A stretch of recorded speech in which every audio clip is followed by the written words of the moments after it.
Imelda, Mbak. Terus saya nonton live Mbak tadi. Terus adik saya nama Mbak ada pergi merantau ke Malaysia. Terus terakhir kabarnya 2022 bulan 12. Dari 2023 kita udah lost kontak gitu. Jangan pakai handfree ya Mbak ya, suaranya pecah gitu loh. Jangan pakai handfree. Jangan di speaker, jangan pakai handfree. Terus? Halo?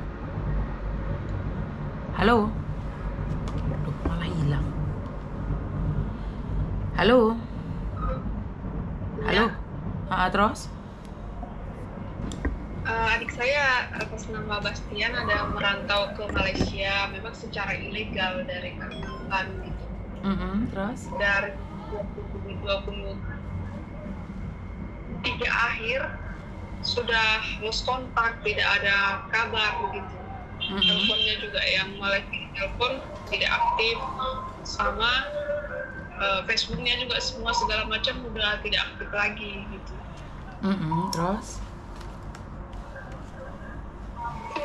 Gimana ya Mbak cara apanya gitu mengetahui informasi dia?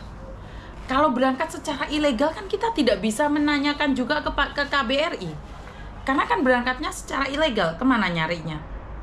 Atau mungkin dia tersandung dengan masalah, dia ada di penjara juga, kan kita nggak bisa mengidentifikasikan dia, sayang.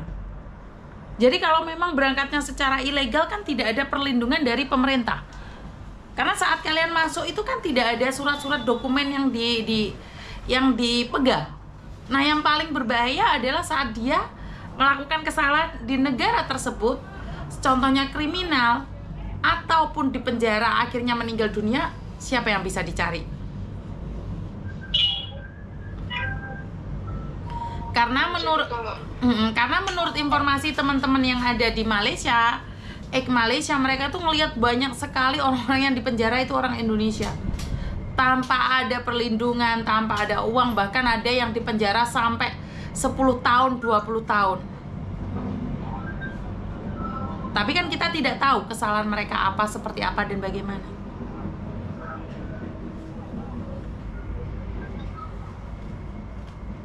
Bener nggak? Karena itu saya selalu tidak menyarankan buat teman-teman keluar negeri tanpa proses.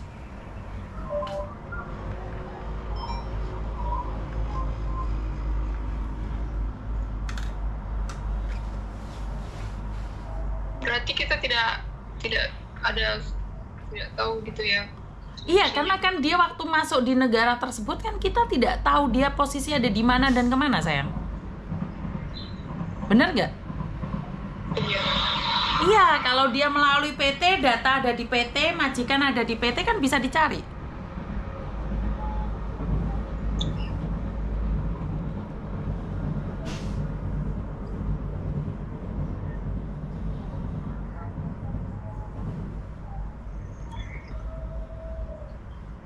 Halo? Dia berangkat itu melalui siapa? Kita tidak tahu. Kemarin dia merantau ke Kalimantan, terus tiba-tiba dia hilang selama 6 bulan kan. Terus dia kabari, saya sudah di Malaysia, katanya gitu.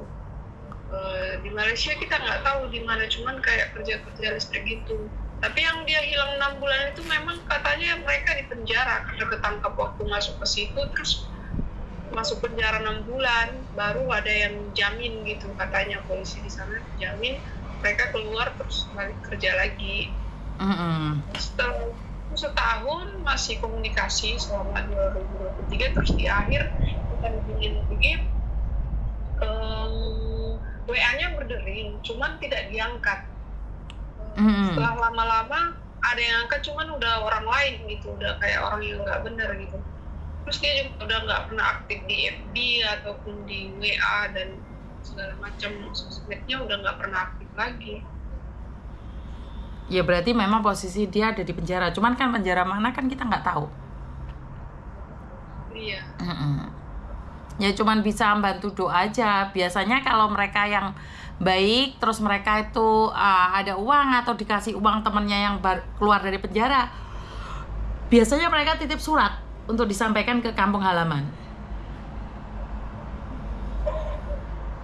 Nah inilah yang Miss Yuni melarang kalian keluar negeri kalau informasi tidak jelas, bahkan tidak tahu sebenarnya yang terjadi di luar sana. Itu saya sangat tidak setuju sekali gitu loh. Ngerti nggak? Iya. Tidak tahu dia tiba-tiba ke Malaysia. Ya itulah yang membuat kita sedih adalah memang seperti ini. Kita tidak bisa melakukan apapun saat kita keluar negeri dan tidak ada informasi apapun, ikut temen, apalagi media sosial, kan kita nggak tahu. Benar nggak sih?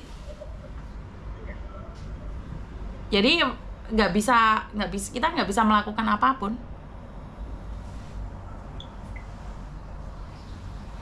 Keluar negeri tanpa proses resmi, kesulitan saat kita bermasalah dengan hukum, itu aja.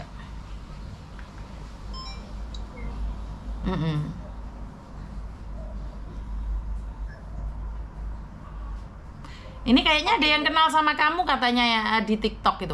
Tapi hati-hati ya, belum tentu itu kenal beneran. Siapa tahu itu penipuan juga. Ya, tadi memang saudara saya yang saranin coba buka TikTok tanya apa. Cuman kalau Malaysia memang kalau nggak ada datanya kan kita nggak berani juga.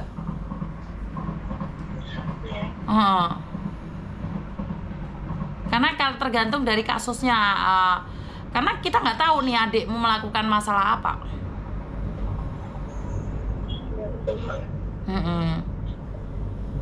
Ada yang lain lagi? Nggak ada lagi Mbak, makasih Mbak. Oke, Assalamualaikum.